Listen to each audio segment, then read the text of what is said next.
What up, y'all? This is your boy Jerry Speaks, man. Before I get anything started, if you guys have not seen Ant-Man and the Wasp, Quantumania, do not click this video. Please, as I was saying, guys, this movie was pretty damn great. I really enjoyed this. It was really funny. We hear a big overhead narration from Scott. He's a new bestseller, writing about his life as an Avenger. And all that good wild stuff. There's a lot of healing process going on between he and his daughter Cassie, because for 5 years he just wasn't present. He got blipped out, and she was very aware of that. And she even so much so Hank Pym actually helped her hone her skills and intellect. With the quantum realm. She even said so herself. She kept finding old diaries, notebooks of everything that Hank Pym learned about the quantum realm. And this is so great about this because Janet Van Dyne, who else wouldn't know about it? She was down there for 30 years. And that's where she met King the Conqueror, to whom she thought was just a scientist who just lost his way. No, it's because he conquered worlds and he was exiled to that land in the quantum realm. And then he made it his own empire. And, I got to be honest, there were some close calls in this damn film because I'm up here thinking during the big climactic battle that Scott Lang's about to catch one. He's not about to make it out of this one, man. I'm thinking him and Hope are going to be stranded there in the quantum realm forever.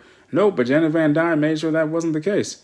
And then also Yellow Jacket makes a return, but just as MODOK, who tortures Cassie for the most part, until he realizes that, I got to stop being a damn dick. And he actually ends up dying, which is to me, is the most funniest death scene in any Marvel scene or in Marvel movie ever. Or any movie period that I've seen thus far, because he literally said to Scott, I always looked at you as a brother, just rubbed his face. And Scott's just like, yeah, nah, not really. Because everyone's wondering, like, what the fuck happened to you? Because he just became a big-ass floating head. And it was the interaction between him and Hank Pym is what got me, too. He's like, Darren, is that you? Like, what the, holy shit, what happened to you? It was hilarious, guys. And, then also, seeing, Kang, I'm mad that we don't really know exactly what happened with Kang. Kang just mentioned that, his variants played with time like children. And I didn't necessarily know exactly just how much his variants played with time, because as we learn at the very end of the movie, there's several. I mean, you have Don Kang, where you see Loki, in the series clip from Loki where he's Don Kang. And then you see other iterations of Kang, the Conqueror, him with King Tut's, King Tut garb, more African garb and whatnot, and it's so crazy how many iterations he played, and then we saw a little bit of like that Thor Ragnarok, Gladiator Coliseum fight scene type of ordeal going on with those various iterations of Kang the Conqueror. So I thought that was really cool. Jonathan Majors really did his great thing. He really did his damn thing in this movie. I really enjoyed it. I'm really excited to see what happens next because, Scott was wondering, okay, even in the post-credits, he's like, yo, wait, did I kill this guy? Is it done? And then also one of the really, running jokes and gags was him being mistaken for Spider-Man and him just getting free coffee. And then, they come to find out, oh, wait, he's the bug guy. He's the other bug guy.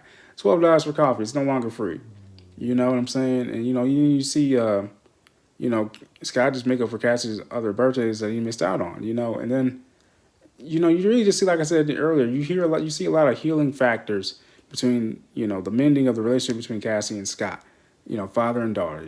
Scott's willing to do anything. It's that unconditional love. When they were imprisoned, Scott, we learned that Cassie's been a little bit of a bad,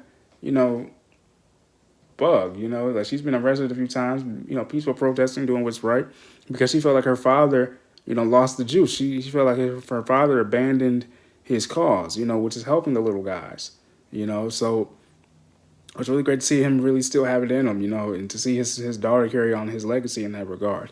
I'm really excited to see what happens along with Kang, and what happens with that.